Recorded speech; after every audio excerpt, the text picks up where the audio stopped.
Bueno, la unidad 8 vamos a ver ecosistemas acuáticos, tratando de integrar como todos los conocimientos, digamos, dentro de lo que sería un ecosistema, ¿no? El cual va a estar formado por organismos vivos. Voy a apagar el audio porque los escucho que están ahí.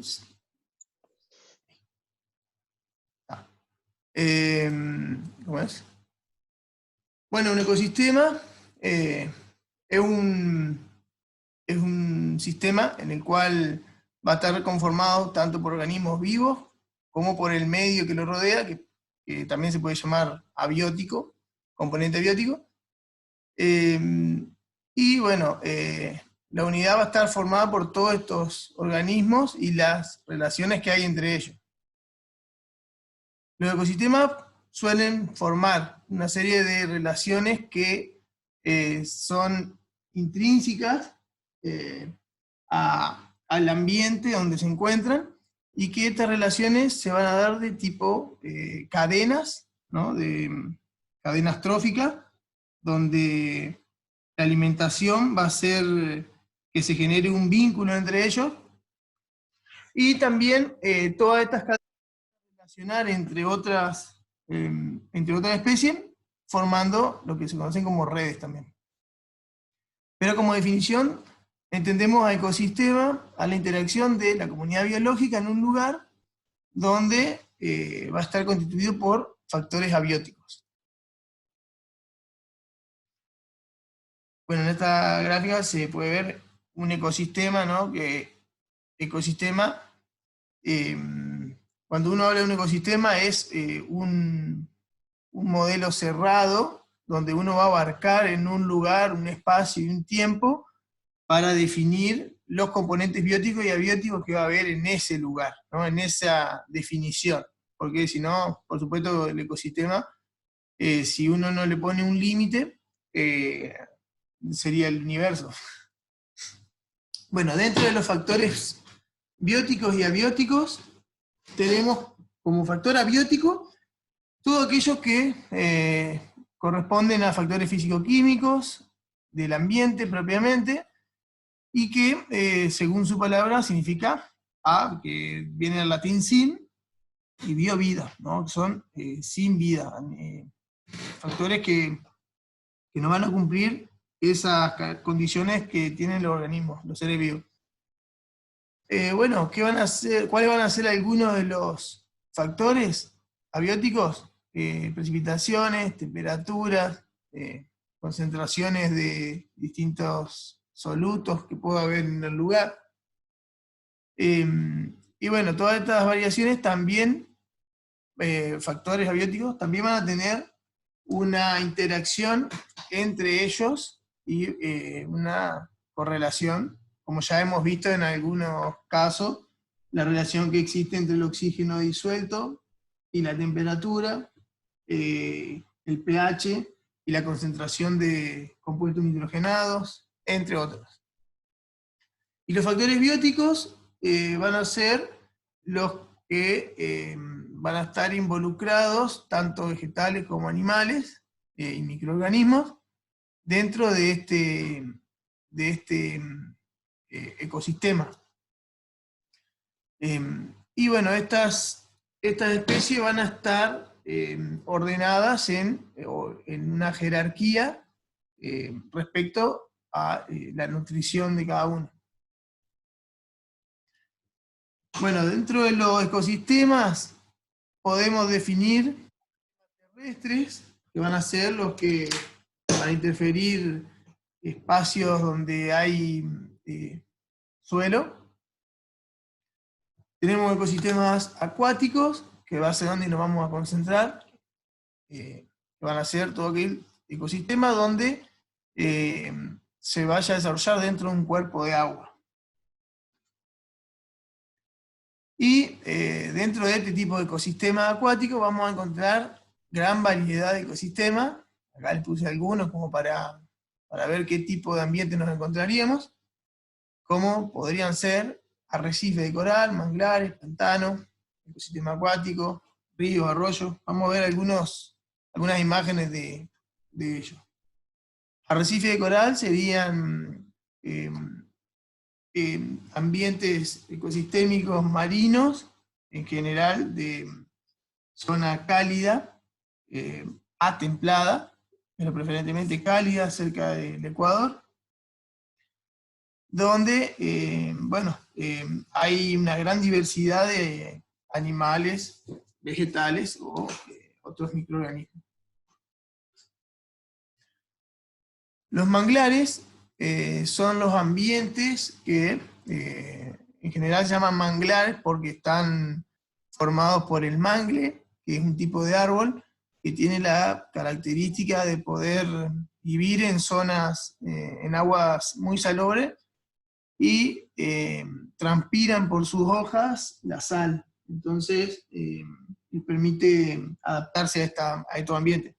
Son ambientes, en general son de ecotono, digamos, donde van a relacionarse un ambiente con otro, o un ecosistema con otro, ¿no? Pero bueno, los manglares forman ecosistemas muy particulares, donde las inundaciones por marea alta son frecuentes, entonces hay ingreso constante de alimento, retención de alimento, y bueno, con lo cual aporta nutrientes a los árboles, también refugio a un montón de especies. Y bueno, son ambientes entre el mar y digamos, la cuenca, el desagüe de cuenca continental, de agua dulce. Después zonas de pantanos, que suelen ser dulceacuícolas, zonas muy bajas con vegetación arbórea principalmente, y tipos de suelos que tienen poca infiltración.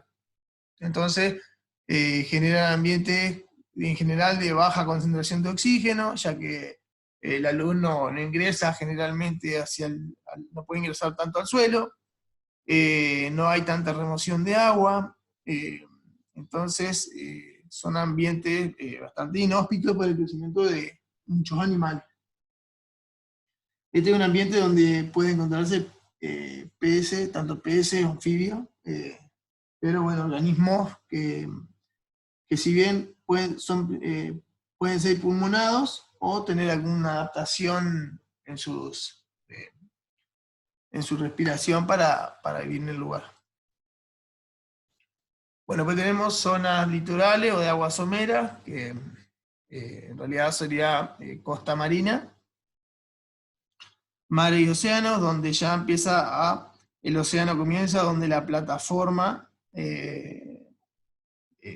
tectónica desciende pronunciadamente, entonces comienza el océano, marcada principalmente con la profundidad. Bueno, después tenemos lagunas, que son ambientes que pueden presentar recambio de agua, pueden ser endorreicas o exorreicas, o sea que lagunas que desemboquen los ríos o arroyos en ellas, o lagunas que sean de paso y que el arroyo o el río pueda inundar la laguna y continuar su camino como un sistema abierto. Los lagos en general son a pie de montaña, con alta profundidad, comparado con las lagunas. En general no son tan eutrofizados como en el caso de la laguna. Bueno, asociados principalmente a zonas de montaña. Río y arroyo, que pueden llamarse, si bien no hay una definición tan acertada, ¿no?, sobre el río y el arroyo. Se entiende que el río se considera un río cuando la longitud es superior, ¿no?, que la de un arroyo, pero hay lugares donde le llaman ríos, arroyos, como en el caso de Córdoba, donde bueno, en Entre Ríos podríamos decirle arroyo, y en Córdoba le podrían llamar al mismo cauce con la misma distancia, le podrían llamar río. Entonces, bueno, son cuerpos de aguas que pueden ser anastomosados, donde se van moldeando con el transcurso del tiempo y presentan un caudal permanente. Los ríos suponen tener un caudal mayor que los arroyos. Pero bueno, eso es bastante subjetivo en la diferencia entre río y arroyo. Después tenemos el valle de inundación, como sería el caso de zona, podría ser zona del delta o predelta, donde esporádicamente se inunda el valle por lluvias y desembocadura de lluvias que no son permanentes, no son estacionales. Bueno, esos eran algunos de los ambientes. Por supuesto que puede haber muchos ambientes acuáticos más que se les puede llegar a ocurrir. Pero bueno, como diferencia entre un sistema acuático de un sistema terrestre, respecto al ecosistema, a definir un ecosistema, vamos a ver que tenemos diferencias que, por ejemplo, en el ecosistema terrestre, la planta y los animales van a vivir sobre el suelo, con lo cual van a depender de la temperatura ambiente, que va a variar más en el transcurso del día. En cambio, en un ambiente acuático la temperatura se va a comportar más estable y los animales van a vivir en su medio. Con lo cual, en general, la mayoría de los animales acuáticos no controlan su temperatura, y los animales terrestres, muchos controlan su temperatura, y los que no controlan su temperatura tienen mecanismos para poder amortiguar estos cambios, como en el caso de los insectos. En lo terrestre tenemos que la luz nos va a determinar distintos ritmos en la vida, ya sea por la fotosíntesis, la humedad, y en los sistemas acuáticos la luz va a llegar solo a una profundidad determinada, más de 50, 70 centímetros. Ya la vegetación va perdiendo la capacidad de fotosintetizar, ya que esos rayos van a debilitarse a medida que se atraviesa el cuerpo de agua. Y bueno, los productores en un ambiente terrestre, los productores primarios van a ser principalmente los que van a aportar una alta biomasa y van a aportar el oxígeno. En cambio, en el ambiente acuático tenemos que en la hidrósfera se va a producir la mayor cantidad de producción primaria gracias al fitoplancton. Que el fitoplancton se va a encontrar principalmente en los océanos, ¿no? Los océanos y mares va a ser la mayor fuente de producción, a diferencia en los ecosistemas terrestres, que son, digamos, plantas superiores en general. Y bueno, como similitudes, tanto los ambientes terrestres como acuáticos presentan medios bióticos y abióticos, y en ambos casos están relacionados o funcionan como sistemas tróficos, que vamos a ver en breve. Bueno, cada elemento en un ecosistema, como les comenté, va a cumplir su rol fundamental en ese ecosistema,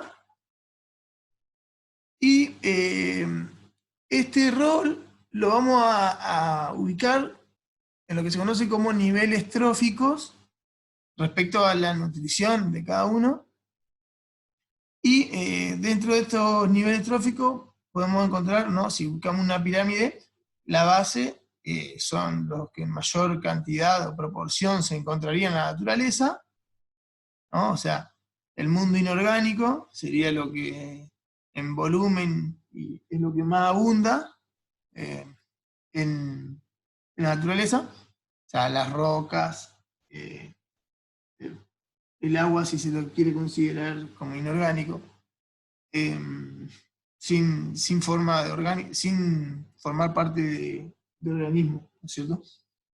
Después venimos con los productores, que van a hacer lo que van a producir o van a captar la energía para formar biomasa. Van a venir los herbívoros, que van a consumir los productores, y de ahí podemos tener omnívoros, que pueden consumir vegetales, o podrían ser carnívoros también, podrían consumir carne o animales. Después vienen los carnívoros, que van a ser quienes sean exclusivamente, consuman otros animales, y los carroñeros, podrían ser saprófitos también, como descomponedores, que serían quienes no solo consumirían carroñeros, sino que consumirían lo que estén debajo de la pirámide. Incluso en el mundo inorgánico, si animales consumen suelo y después los desechan, también forman parte de la cadena trófica.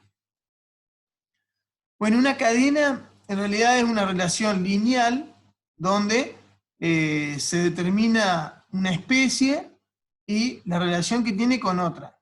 En este caso, esto sería una cadena particular en la cual supongamos que tenemos la espirulina, ¿no? En este caso, que la espirulina se la va a comer un langostino, o podría ser un copépodo.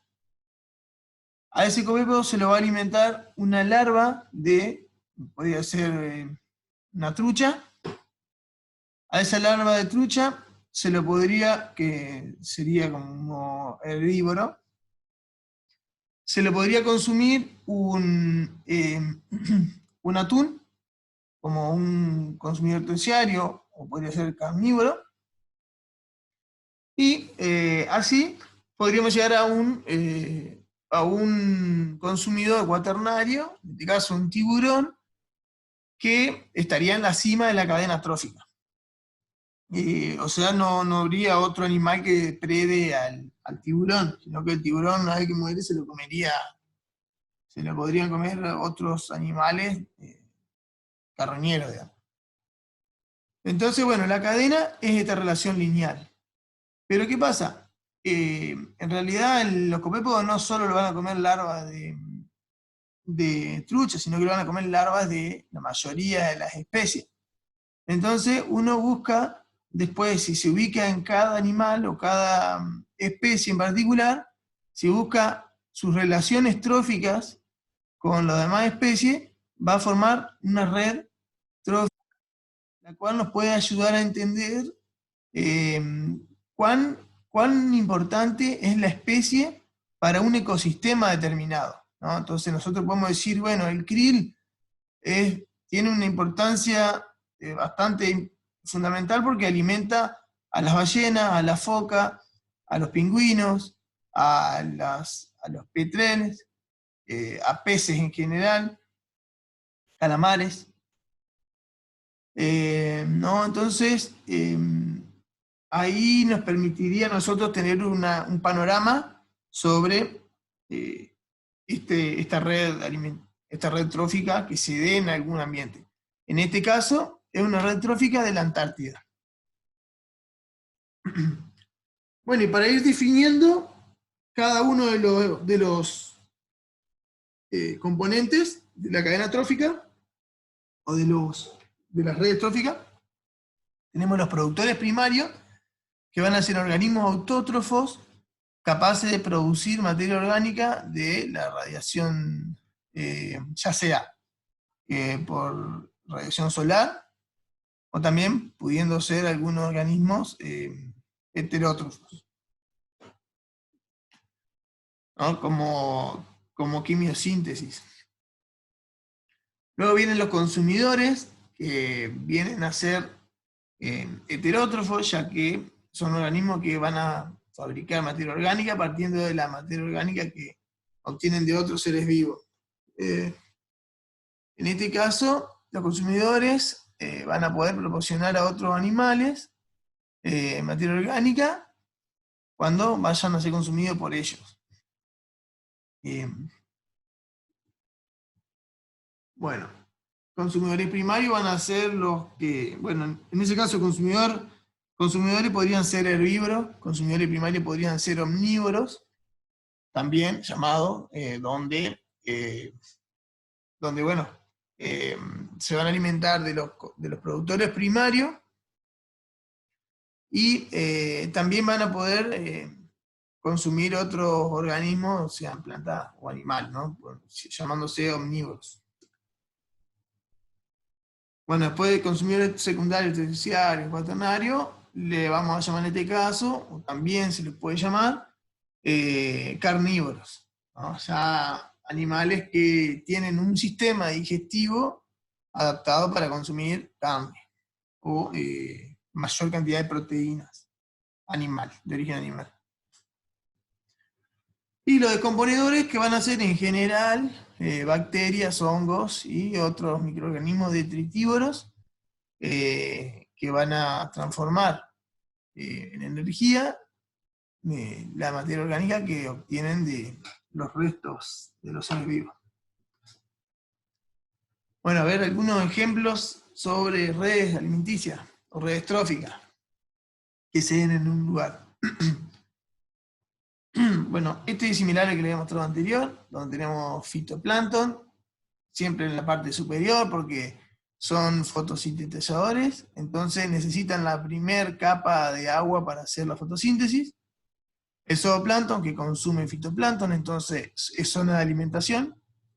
Por eso la mayoría de los animales también, filtradores, van a ir a consumir tanto fito como zooplancton, en el caso de ballenas, de krill, de camarones. Bueno, en el fondo van a estar siempre los decomponedores, porque todos los restos van a ir al fondo por decantación, entonces van a actuar en general en anaerobiosis, porque, bueno, si bien ya se lo he comentado en otro tema, las bacterias anaeróbicas van a generar procesos de mineralización y descomposición, entonces va a ser la zona que mayor la va a favorecer. Bueno, acá hay otro ejemplo de una zona más costera, donde ya intervienen aves en la cadena, en la red trófica. Tenemos productores primarios, acá estarían productores primarios, los descomponedores en el fondo, consumidores primarios que van a consumir los vegetales, consumidores secundarios que van a consumir todos otros peces, y en este caso nos intervienen aves que van a consumir los peces como pudiendo ser el último eslabón o los últimos eslabones los descomponedores. Bueno, en este es un corte de una zona litoral, como en la imagen anterior, donde se diferencian en un ecosistema acuático, que a esto lo van a ver más en profundidad, todo este tipo de cuestiones, en ecología, no sé si lo han visto o lo van a ver,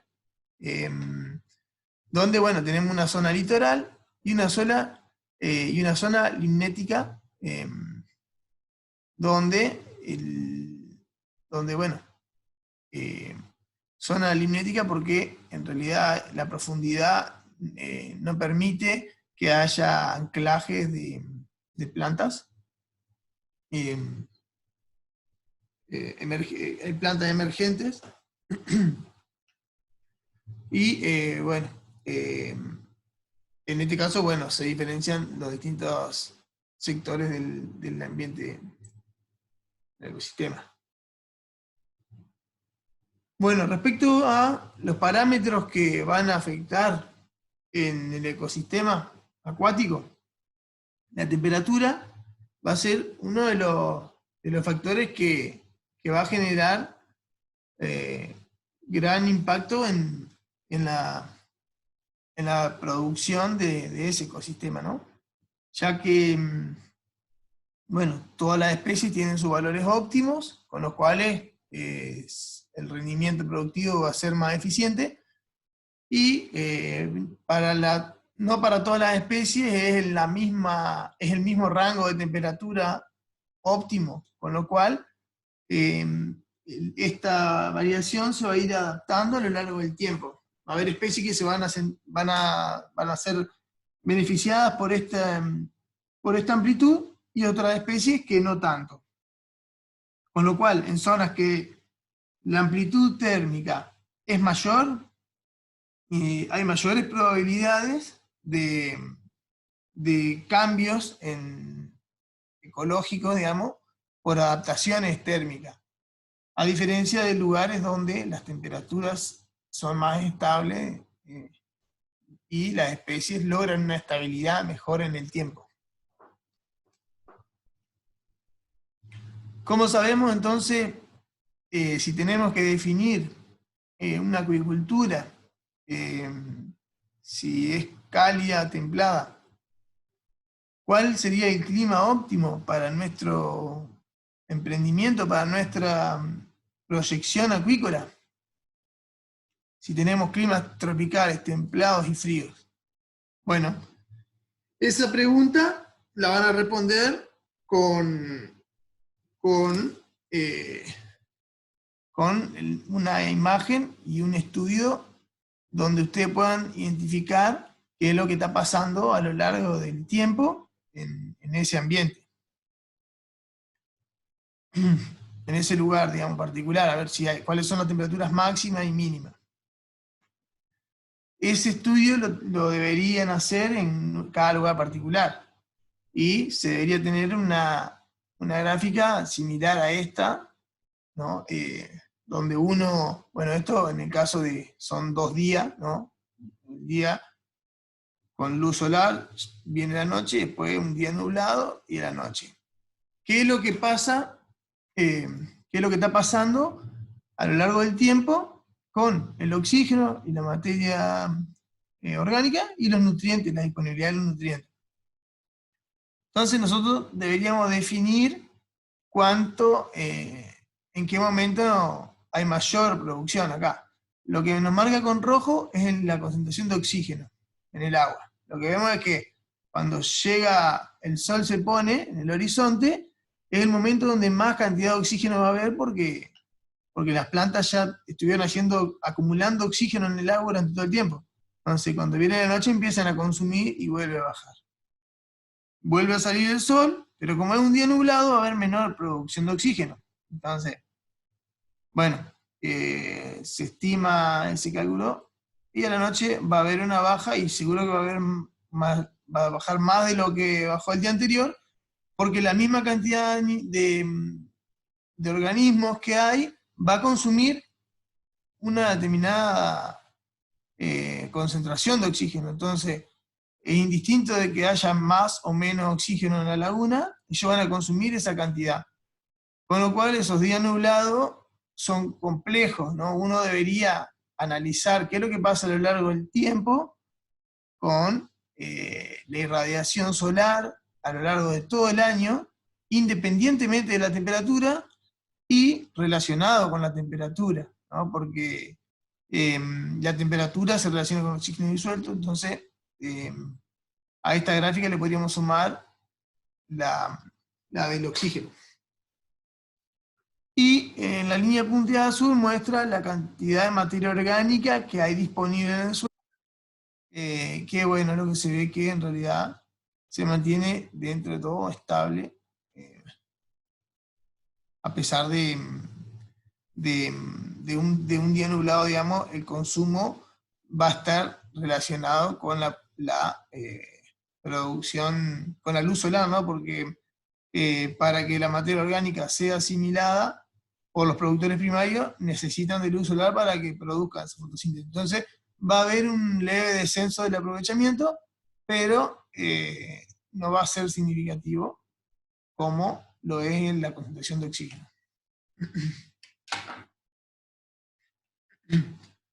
Bueno, otra cuestión que hay que tener en cuenta respecto a esto de la materia orgánica en los ambientes acuáticos es la cantidad de abono, fertilizante o disponibilidad de nutrientes que hay en el agua.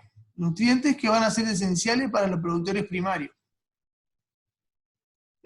quienes van a necesitar, para formar sus componentes estructurales, gracias al aprovechamiento de la luz solar.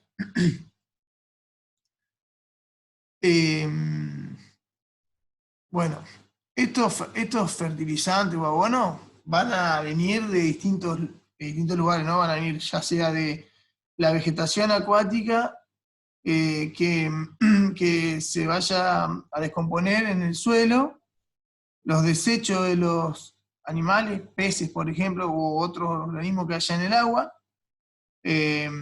vegetación muerta, animales muertos, bueno, todos los organismos que vayan a descomponerse van a formar parte de los nutrientes que van a producir estos descomponedores, que van a formar parte principalmente en el suelo del lugar, en el fondo del lugar donde va a haber anoxia. Y después tenemos otra forma que, digamos, que se forma con los organismos que están en el agua, y la forma de química o analítica, donde uno incorpora fertilizantes químicos para que fitoplancton puedan incorporar y asimilar esos nutrientes y incorporarlo a su ciclo de producción. Bueno, para eso, para estimar los fertilizantes, hay distintas fórmulas con las cuales uno podría llegar a basarse. O sea, uno necesita incorporar nutrientes al agua, entonces tenemos que conocer qué concentración de nutrientes tenemos, para saber cuál es la necesidad nutricional que necesitaríamos incorporar. Dentro de los fertilizantes que se utilizan, tenemos dos tipos. Los fertilizantes de origen mineral o inorgánico, que van a ser lo que tienen nutrientes minerales, digamos, no contienen nada de materia orgánica. En general se fabrican industrialmente para la agricultura, en este caso pueden ser triple 15, urea. Y los fertilizantes orgánicos, que van a ser fertilizantes que provienen de materia orgánica, y podrían tener incorporantes también algunos minerales, como, bueno, el caso de desechos de aves, por ejemplo, ganadería de aves es más eficiente porque tienen mayor concentración de nitrógeno que desechos de ganado vacuno, por ejemplo. Pero bueno, hay tablas donde te dicen qué proporción de nutrientes podría tener cada tipo de fertilizante. Aunque el fertilizante inorgánico es más estable y conocido, no tiene tanta variabilidad como un fertilizante orgánico. Y no puede acarrear algún patógeno como en el caso del fertilizante orgánico. Acuérdense que hay algunos patógenos que pueden afectar a los peces y que cumplen el ciclo de vida en algunas aves. Así que no nos escaparíamos de poder transmitir enfermedades a través de guano de aves, de algún tipo de aves. Y bueno, algunos ejemplos para ver cómo aplicaríamos nosotros un fertilizante inorgánico.